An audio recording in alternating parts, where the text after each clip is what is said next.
자, 오늘은 지난주에 이어서 믿음에 대해서 이야기를 나눌 건데, 먼저 앞서서 오늘이 세상에서는 성탄절이라고 예수님이 태어난 날이라고 이렇게 크게 이제 분주하게 이렇게 보내고, 세상 기독교계는 오늘 그런 예수 탄생일이라서 이제 기념 예배를 드리고 막 이런 시간을 보낼 텐데, 실질적으로 이 12월 25일은 실질적으로는 23일 날일 거야.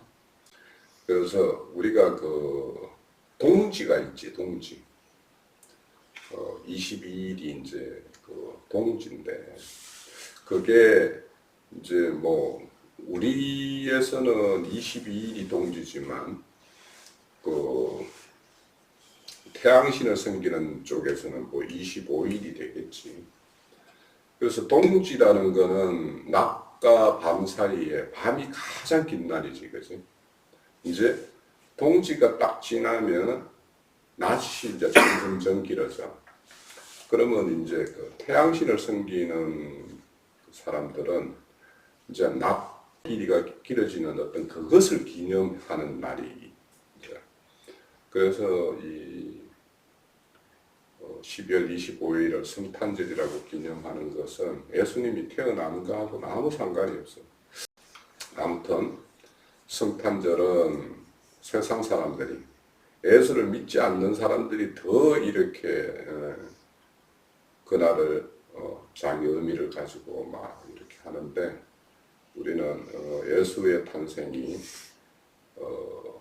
이 땅에 오심으로 인해서 우리의 어떤 구속의 시작이 되었던 그 기념이 있다는 것은 틀림없지만, 그 예수가 죽고 다시 사셔서 그 영이 우리 심령 가운데 임재해 있는 그 순간이 훨씬 더 중요해. 그게 직접적으로 우리 각자와 그 생명 주시는 그분과 딱 그 결탁이 이루어지는 날이기 때문에, 그래서 우리는 이런 어떤 성탄절이라는 이런 거와 관련해서는 그 날을 기념할 것이 아니라 그분이 오심으로 인해서 이루어졌던 일, 그리고 그분이 최종적으로 나와의 어떤 생명의 어떤 연합을 이루는 이런 일, 이런 것이 믿음과 함께 시작된다는 거야.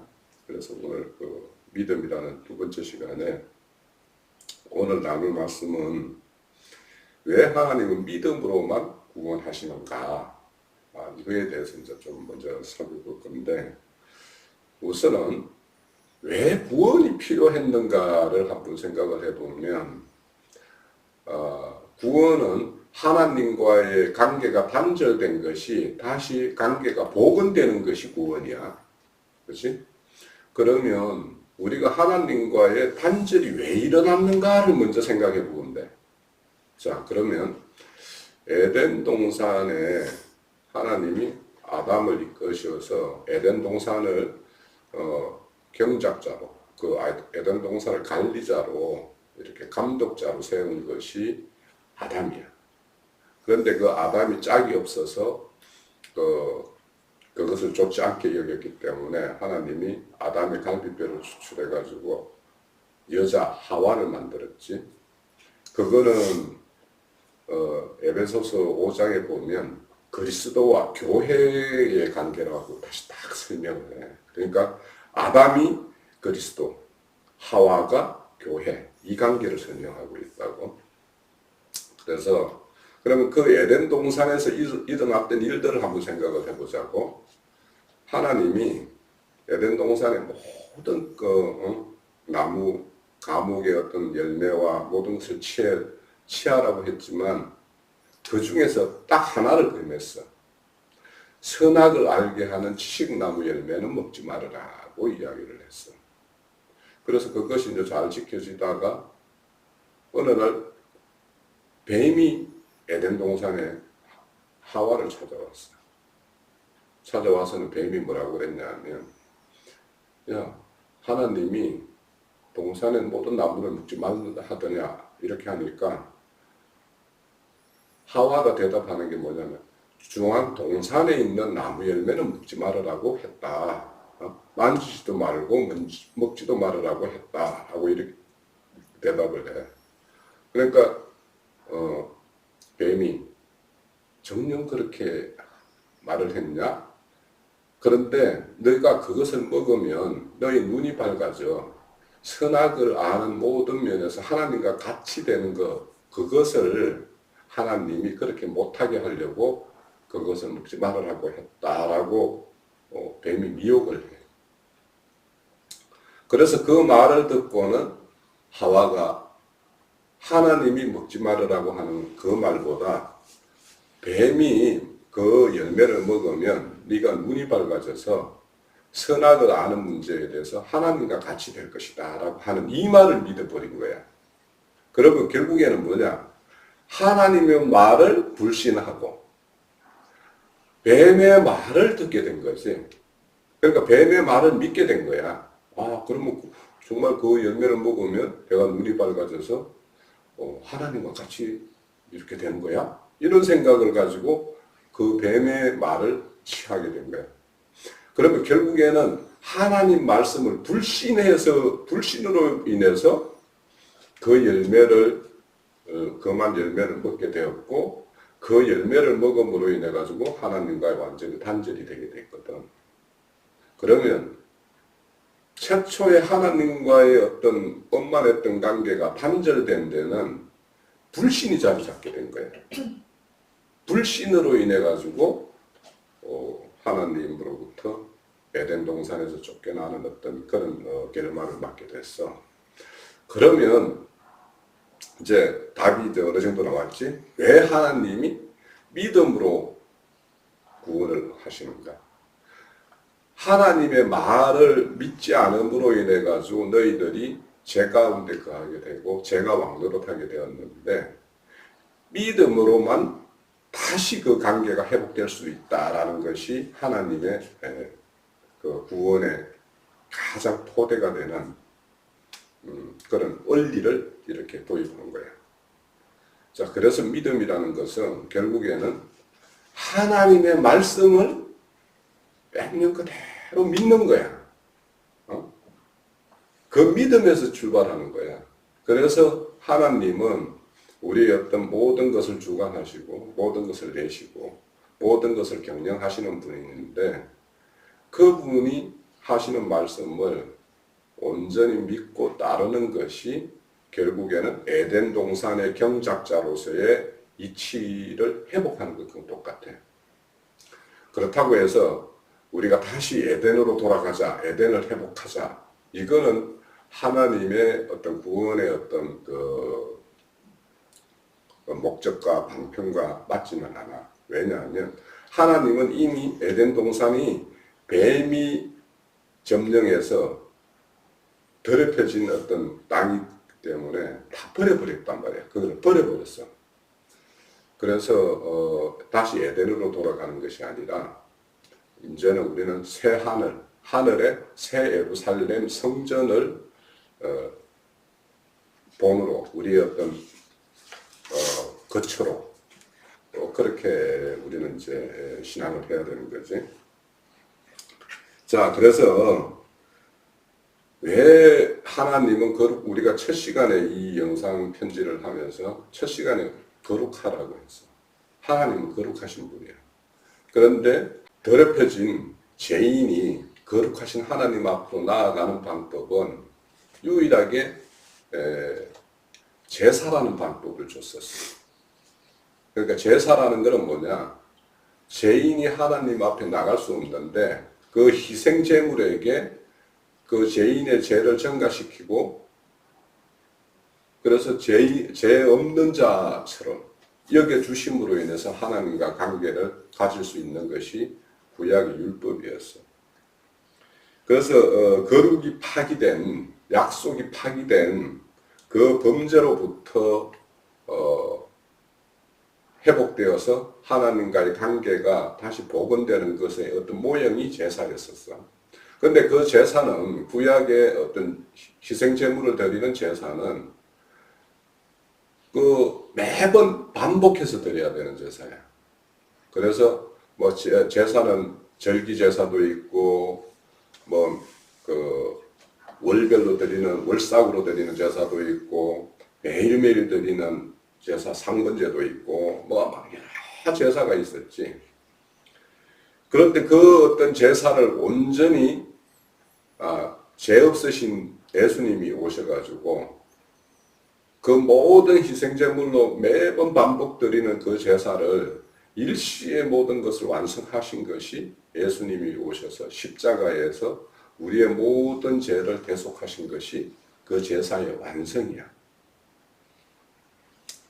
자, 그래서 우리가 이런 왜 제사를 드려야 했고 제사를 통해서 무엇을 이루기 위해서 이렇게 하셨는가 이런 것들을 알아야지 예수님이 이 땅에 오신 목적 그것을 우리가 알 수가 있어. 그래서 뭐 오늘 세상은 이제 성탄절이라고 이렇게 기념하지만 우리는 예수님이 왜 오셨는가, 오셔서 어떤 일을 이루셨고 그걸로 인해서 그 사실을 믿는 자에게 무엇이 주어지는가 이런 것들에 대해서 명확하게 알아야 돼. 그래서 더 중요한 거는 성경에서 말하는 죄와 세상이 말하는 죄가 엄격하게 다르다는 것을 우리가 먼저 인정을 해야 돼. 죄라는 것은 믿지 않는 것이 죄야. 알아? 그 요한복음 16장에 보면 성령님이 다시 오시면 진리의 성령이 너희에게 다시 오시면 너희들은 책망할 것인데 먼저 죄에 대해서 책망할 것이다 그랬어. 그래서 죄는 믿지 않음이 죄다 이렇게 말을 해. 그러니까 믿지 않음으로 인해서 하와가 뱀의 말을 믿고 하나님의 말을 불신함으로 인해 가지고 원초적으로 죄가 이 세상에 들어온 것처럼 그것을 회복하는 것은 믿음으로만이 되는 것이다. 그런데 이제 믿는다면 이제 거기에 내가 참 믿음이 내 안에 자리한다라면 예수님이 이 땅에 오셔서 하나님이 분부하신 뭔가 일을 가지고 이 땅에 오셔가지고 자신의 목숨을 드리면서까지 그 일을 다 했잖아. 그런데 그 예수님 안에 뭐냐 하면 아버지 하나님에 대한 믿음이 있었단 말이에요. 그러니까 그 믿음이 지금 육신의 죽음까지 감당하면서 육신의 죽음 이후에 있을 자신의 어떤 영광된 것까지도 이렇게 바라볼 수 있는, 그래서 그 믿음이 그렇게 예수가 십자가에 달리는 것까지 그 고초를 담당할 만큼 그렇게 하셨던 것이 그 믿음이야. 그러니까 믿음은 내가 믿습니다 한다고 해서 믿는 것이 아니다라고 그랬지. 그래서 우리가 지난주에 믿음이라는 말과 충성이라는 말과 똑같은 단어를 쓰는데, 그러면 우리는 믿음이라는 말을 단순하게 내 마음속에 어떤 자신의 어떤 신념적 확신 이런 것이 아니라 믿음이라면 바로 충성된 말씀에 순종하는 그런 어떤 삶과 직결될 수밖에 없다라는 것을 우리가 그래서 말씀을 지난주에 나눴던 거야. 자, 우리 히브리서 11장에 보면 거기에는 믿음의 선진들이 쫙 소개되어 있어. 그 믿음의 선진들이 어떻게 살아온 그 여정들을 쭉 이렇게 간단하게나마 이렇게 기록하고 있는데, 근데 그것들을 왜 그렇게 기록을 하고 있느냐, 그 사람들의 어떤 믿음을 본받으라고 그렇게 하고 있냐라고 하면 내 안에 하나님 믿음으로 믿음에게 이르게 함, 그러니까 믿음의 주인인 예수님 안에 있는 그 믿음이 내 안에 딱 오게 되면 그런 삶을 살지 말라고 해도 살 수밖에 없는 것이 그 믿음의 참 믿음의 어떤 그 우리 안에서 작동되는 모습이 그와 같다라는 거예요. 자, 그런데 우리가 히브리서 11장은 히브리서 10장 37절 38절에 보면, 너희가 이 성경책을 좀 보면 좋은데, 잠시 잠깐 후면 오실 이가 오리니 지체하지 않고 올 것이다 라고 이야기를 해요. 왜 이 히브리서 기자나 이런 서신서를 쓰냐 하면 그 당시에 이 편지를 받는 모든 그 교회를 이루고 있는 사람들이 여러 가지로 고난을 당하고 있을 때였어. 그 당시에 서신을 받는 사람들은 다 이방 땅에 있는 교회들이거든. 그러니까 유대인들이 예루살렘이 로마에 의해서 점령당하고 예루살렘 성전도 다 무너지고 이래가지고 다 흩어졌다고. 응?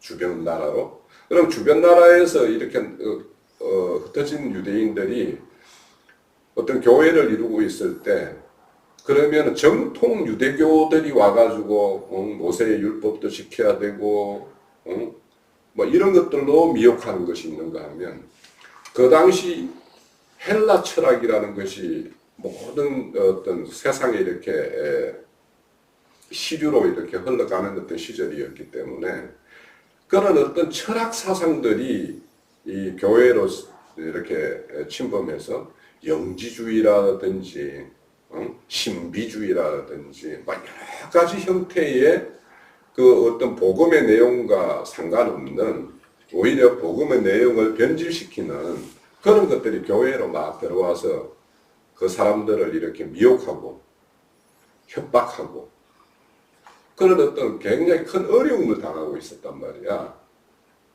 그렇기 때문에 그 당하는 사람들에게 지체 없이 그 믿음의 주인이신 그분이 잠시 후면 오실 것인데 의인은 믿음으로 사는 것이다 라고 하는 말이 여기에도 또 나와. 그래서 우리는 뒤로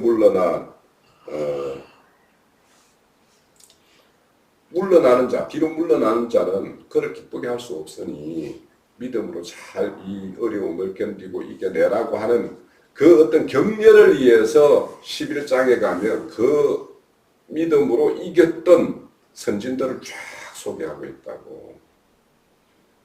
그래서 그 어떤 우리가 성경을 볼 때는 그 하나님이 저자이지, 그지? 성령님이 이 성경 기록책의 저자야. 그러면 각 성경책에 하나님이 전하고자 하는 핵심 요지가 있어. 그래서 우리가 성경을 이렇게 볼 때 성경을 방대하게 이렇게 살피는 것도 굉장히 중요해. 왜냐하면 성경이라는 것은 이렇게 큰 흐름을 가지고 있기 때문에. 그런데 그것도 중요하고 그런데 그 책에서 하고자 하는 요지를 놓치면 그렇게 방대하게 흩어놓는 것이 오히려 그 책에서 말하고자 하는 그 핵심을 오히려 흐리게 만들 수도 있어. 그래서 성경이라는 것은 그때그때마다 그 어떤 상황, 서신을 받는 교회의 어떤 형편, 이런 거에 합당하게 그 어떤 서신을 줬단 말이야. 그러면 그 교회에서는 어떤 현상의 문제가 있어서 사도가 이런 어떤 편지를 썼을까? 거기에 어떤 포커스를 좀 맞추어줘야지 이것을 방대하게 흩어가지고 하면은 오히려 핵심을 놓치는 경우가 있다. 자, 그래서 우리가 복음서에는 예수님께서 말하는 의도가 인자로 오신 예수가 이루신 일, 무엇을 이루기 위해서 이 땅에 오셨는가 라고 하는 것들을 잘 보여주는 것이 복음서야. 사복음서고. 그리고 이제 사도행전 같은 경우에는 보면 육으로는 죽고 영으로 다시 사신 그 영이 사람과 함께 사람의 어떤 심령 가운데 거하면서 그 사람과 함께 사역하는 모습들이 쫙 그려지는 것이 사도행전이야. 그리고 이제 바울 사도를 비롯해서 여러 서신들이 있는데 그 서신은 예수가 피 흘려서 피값으로 산 교회를 통해서 하나님이 일을 하시는데 그 일하는 과정에는 많은 어려움이 당면해요. 그러면 그런 어려운 당면, 그런 것들을 어떻게 이겨나갈 것인가 하는 어떤 사도의 어떤 성령님께서 일러주는 그런 어떤 해법이 기록되어 있어. 그래서 우리가 이렇게 성경을 볼 때에는 각 책마다 그 어떤 핵심 내용, 중심 내용이 있거든. 그러면 그 중심 내용을 놓치지 않는 것이 가장 중요하다는 거예요. 그러면 이제 히브리서 11장 같은 경우, 히브리서는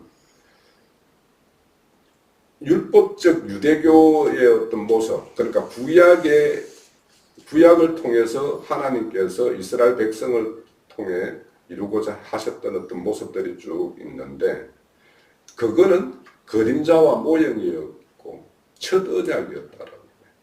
그러면 예수님이 이 땅에 오셔서 완전한 제사를 이루고 난 다음에 다시 사시는 영이 되셔서 그 영이 각 믿는 자들과 함께 하면서 이루는 이 일은 더 좋고 온전한 것이다 라고 하는 비교를 하는 거야. 그러니까 유대교, 정통적 유대교와 그들이 주장하는 모세율법에 기초한 어떤 내용과 예수 그리스도에 의해서 둘 번째 오셔서 이루신 그 언약의 어떤 성취 내용, 이것은 더 온전한 것이다 라는 걸 대비시켜서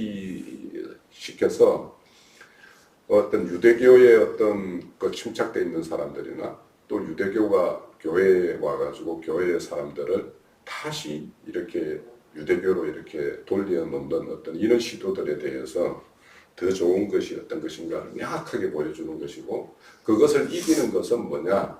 믿음의 선진들이 하나님의 말씀, 하나님의 어떤 경륜에 따라서 이루어질 일들, 이런 것들을 말씀하면서 잘 이겨내라고 하는 거지.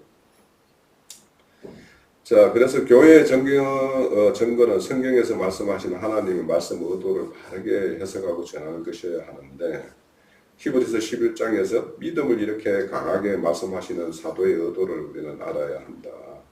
그것은 고난당하는 그리스도인들에게 계속 주 예수 그리스도를 믿는 것, 그 믿음을 버리지 말고 끝까지 인내하고 이겨가라는 것, 이것이 히브리서 11장의 믿음을 강조하면서 이렇게 도입되는 부분이에요.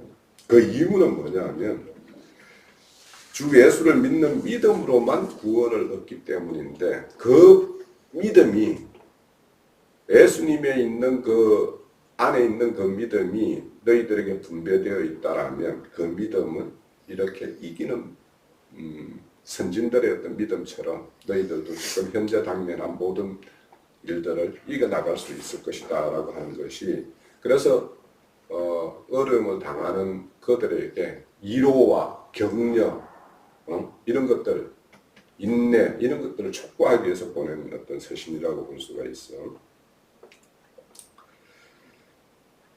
그래서 주 예수 그리스도를 믿어야 하는 이유를 계속 말씀하고 있었던 것은, 예수님은 하나님의 아들이고 구약의 모든 선진과 선지자들이나 천사보다 뛰어난 분이다 하고 이제 히브리서에는 소개하고 있고, 또 모세와 여호수아가 참 안식을 주었더라면 예수님이 오실 필요가 없지. 근데 그들이 주는 안식은 완전한 안식이 아니었기 때문에 예수님이 오셔서 완전한 안식, 결국에는 안전한 안식은 뭐냐면 죄로부터 완전히 해방시키는 그것이 이제 참 안식인 것이지. 그래서 영원한 생명을 주기 위해서 자신의 피로 단번에 속죄 제사를 완성하고 대제사장으로 지금도 죄를 용서하고 주시는 분이다. 그래서 히브리서 기자가 예수님에 대해서 기록하고 있는 이유는 사람의 구원은 오직 하나님의 아들은 예수를 믿는 믿음에 있다는 것을 선포하기 위한 것이다. 믿음이다. 그러므로 예수를 믿는 자들은 복음으로 말미암아 율법적 유대교의 어떤 제사 방식을 버리고, 그러니까 법에 매몰된 종교인의 어떤 모습, 여기에서 해방되는 것은 예수님에 의해서 모든 것이 완성되었다라고 하는 이 사실을 믿어야 돼. 그래서 우리가 이 영상편지 첫 번째는 거룩하라고 했고 그 다음에는 자유하라고 그랬어요. 왜 자유하냐?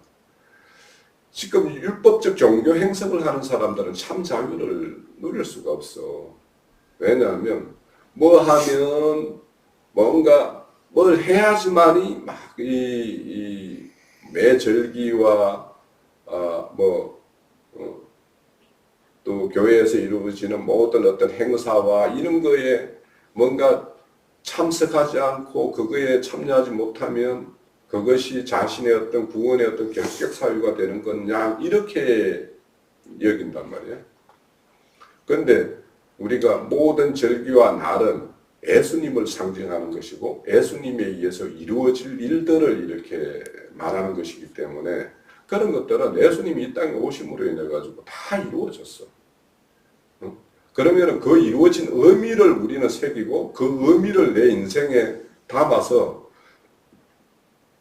그런 어떤 예수를 따르는 어떤 삶을 사는 것이 중요한 것이지 종교적 행습에 의해서 붙잡혀서 그렇게 하는 것들은 오히려 또 다른 어떤 속박을 받고 있는 것과 같기 때문에 우리는 참 자유를 위해서라도 이런 어떤 율법적 종교 행습에서 벗어나야 된다. 그래서 예수 그리스도를 믿는 믿음으로 영과 진리로 예배해야 돼. 그래서 우리는 심령이 영이 예수를 믿음으로 인해서 그 영이 우리 각자의 영의 연합을 이루어서 우리가 산 영이 되어 가지고 그 영으로 우리는 예배를 해야지 예배를 받으신다. 그런데 이제 그 이스라엘 입장에서는 이 율법적 제사를 1500년이나 지냈거든. 그것을 그러면 1500년이나 지냈던 그것을 하루아침에 버린다는 것은 굉장히 어려운 일이지. 그래서 그것이 여전히 그것을 마치고 그런 율법적 그 제사 제도를 다 완성하고 마쳤음에도 불구하고 이스라엘의 백성들은 이스라엘 민족들은 여전히 자신의 어떤 조상들이 섬겼던 그 예법을 버리지 못하고 그래서 유대교라는 어떤 그런 교리에 침착되어서 법의 어떤 속박을 받는 그런 자들이 되어버렸어. 자, 그래서 하나님은 이제 그러면 예루살렘 성전을 중심으로 이루어지고 있는 이런 어떤 제사의 형태를 완전히 폐하기 위해서 뭐 했다? 로마 군대를 등용시켜가지고 이스라엘 백성들을 완전히 흩어버렸어. 그래서 그들이 이제 이방 나라로 이렇게 흩어짐으로 인해 가지고 예루살렘 중심으로 드리는 성전 중심의 어떤 예배는 이제 끝나버렸는데, 그런데 이제 실질적으로 이거는 양면 두 가지 측면이 있어. 결국에는 하나님을 아는 이스라엘 백성들을 세상에 흩어버림으로 인해 가지고 그들 중에서 이런 어떤 복음을 받아들이는 자들을 중심으로 세상의 교회를 이렇게 퍼져나가게 하는 전진기지화하는 것도 있고, 예루살렘 중심으로 율법적 종교 행습을 하는 것을 폐하기 위한 게 1차적이고, 그 흩어진 자들 중에서 복음을 받아들인 자를 통해서 교회를, 이방 땅에 교회를 세우는 전진기지화하는 어떤 그런 두 가지 목적이 있었던 거예요. 하나님의 어떤 지혜지, 결국에는. 자, 이스라엘 백성들이 그렇게 중요히 여겼던 율법을 단번에 뛰어넘어서 믿음의 세계로 이렇게 딱 전환시키는가. 그러니까 율법적 제사 제도를 믿음의 법에 따라서 완성시키는 이런 것들이 우리가 앞서서 봤듯이 왜 믿음의 법이어야 되는가 하는 것은 최초로 하나님과의 단절이 일어났던 일들을 생각해 보면 왜 믿음으로만 하나님이 이렇게 구원하시는가 하는 것들을 우리가 알 수가 있어. 그런데 이제 이 이스라엘 백성들이 그렇게 법을 중시하고 법에 따라서 어떤 준행하는 것들, 이런 것들에 이렇게 침착되어 있는 것은 그 세상의 모든 그 종교들이 다 이런 어떤 율법적, 의식적, 의례를 따라서 뭔가 제사를 지내거나 뭔가를 이렇게 하는 어떤 이런 것들이 모든 종교에서 다 있거든. 그리고 이제 하나님을 떠난 높아진 사람들은 뭔가 자기의 어떤 행위로서 뭔가를 이렇게 들여줘야지만이 자기가 뭔가 거기에 자기 기여도가 있다라고 생각하는 이런 것들이 있어. 그런 것들이 있어서 결국에는 자신이 이렇게 드림으로 인해서 그에 따른 반대급부로 받는 보상 심리가 있단 말이야. 세상 종교의 어떤 모습은 다 이와 관련이 있어. 그런데 하나님은 값없는 어떤 사랑을 실천하시는 분이잖아. 그래서 어떤 인간이 개입되어 있는 이런 일. 그래서 우리가 착각하면 안 되는 것이 하나 있어. 우리 안에 성령님이 오셔가지고 우리와 함께 일하는 것들을 그 일을 내가 했다라고 생각을 하면 그거는 하나님이 받으시는 일이 아니야. 나는 그분에서 내 안에 계시는 성령님이 나를 그냥 도구로서 이렇게 활용하신 거고, 그 일의 주관자는 내 안에 계시는 성령님이고, 성령님이 이렇게 행하신 일에 나는 작은 쓰임으로 어떤 쓰임새로 쓰인 것 뿐이다라고 생각을 해야지, 성령님이 나를 막 이렇게 들어 써서 이렇게 하셨다. 이렇게 생각하면 잘못하면 그 일이 내 일이 돼. 내가 한 일이 돼. 그러면 하나님은 그런 일에 대해서는 하나님이 기뻐 받으시는 일이 아니에요.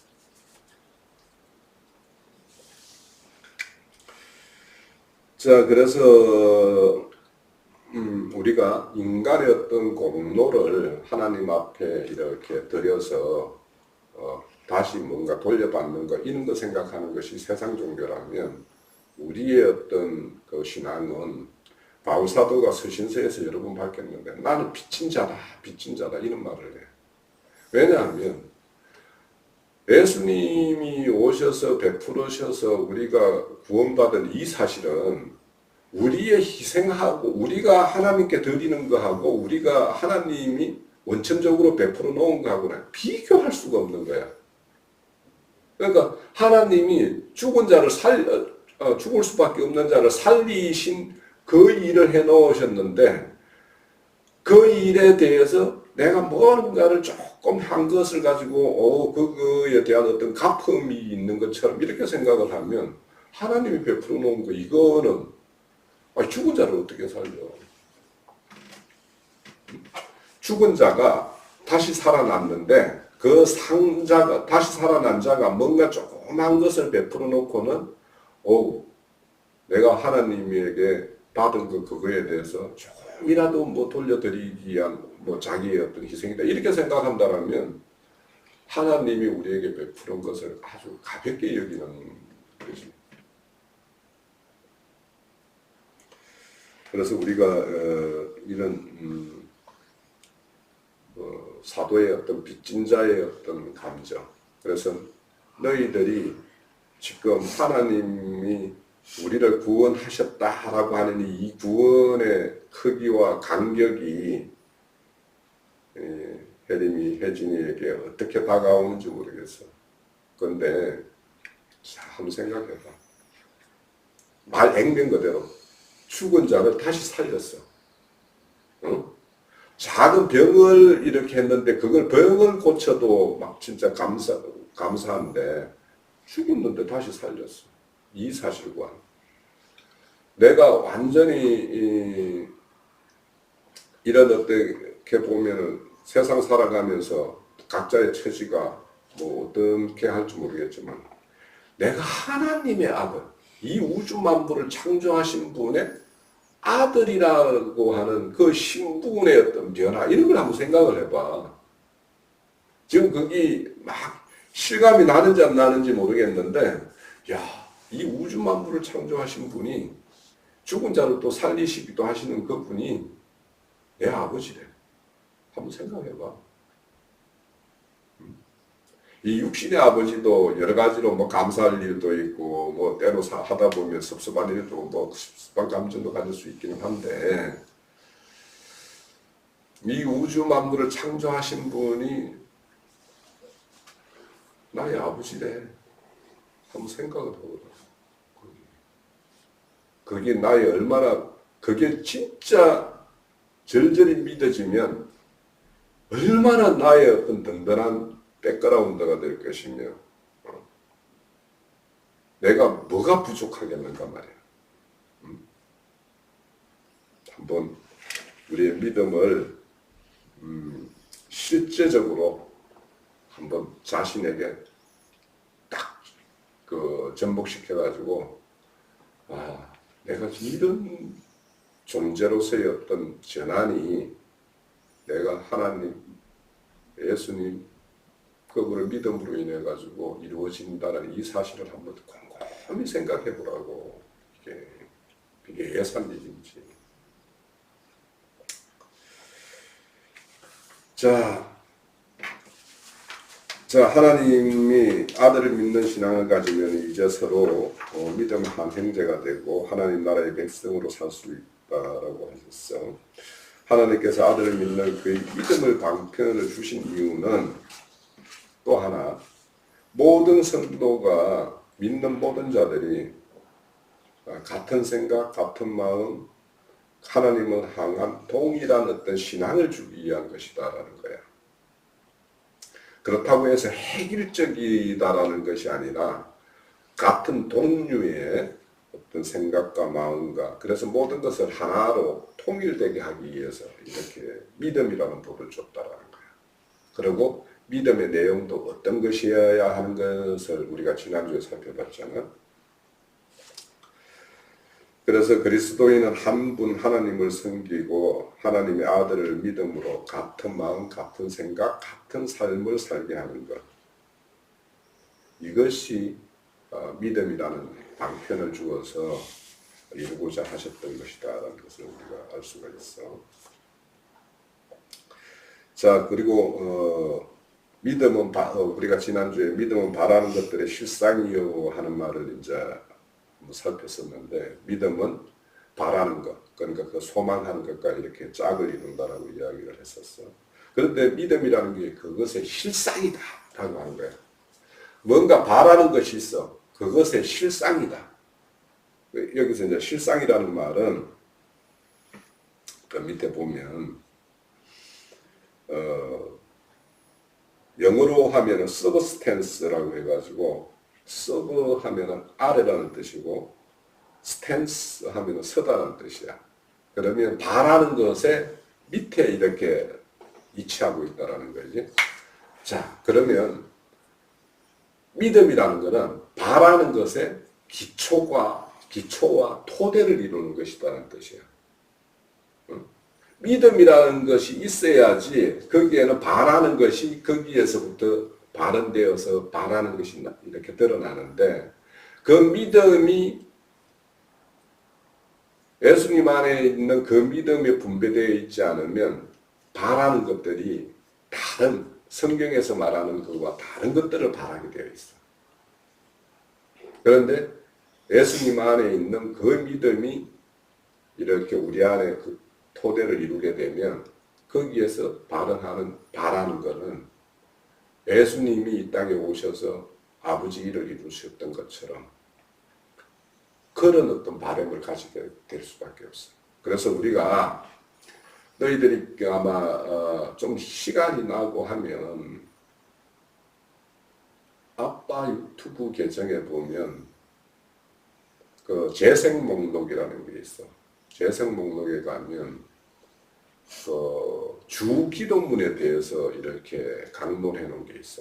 그게 주기도문 그 짧은 문에 대해서 17편인가 16편으로 쫙 이렇게 해 놓은 게 있어. 그것이 주님이 우리에게 알려주신 기도 내용이 결국에는 믿음이 바탕이 되어 있는, 거기에서 발언되는 바라는 것은 주기도문의 내용이 거의 그 중심에 이루어질 수밖에 없다라는 것입니다. 제가 오늘 이 집회 이거를 이제 준비하면서 생각해, 우리의 믿음의 소망, 우리의 바라는 것은 주기도문에 이루어져 있는 내용, 그 내용들이 우리의 어떤 바라는 어떤 내용으로, 우리의 소망으로 자리하는 것이 맞다라는 생각이 들어요.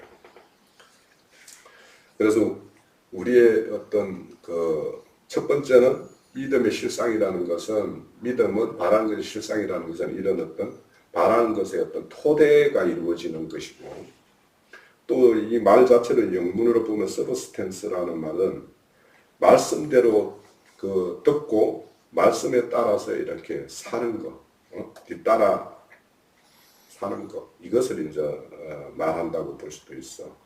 그래서 믿음으로 산다고 하면서 그 말씀에 따라서 행하지 않으면 이런 것을 이제 귀신의 믿음이라고 이야기해요. 그냥 입으로만 믿는 거야. 뜬금없는 믿음이, 근거 없는 믿음.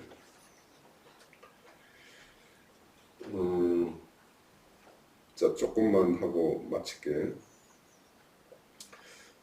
하나님께서 약속하셨다면 반드시 때가 있어. 그 때가 있고 그 약속의 성취를 기다리는 것이 바로 또 믿음이야.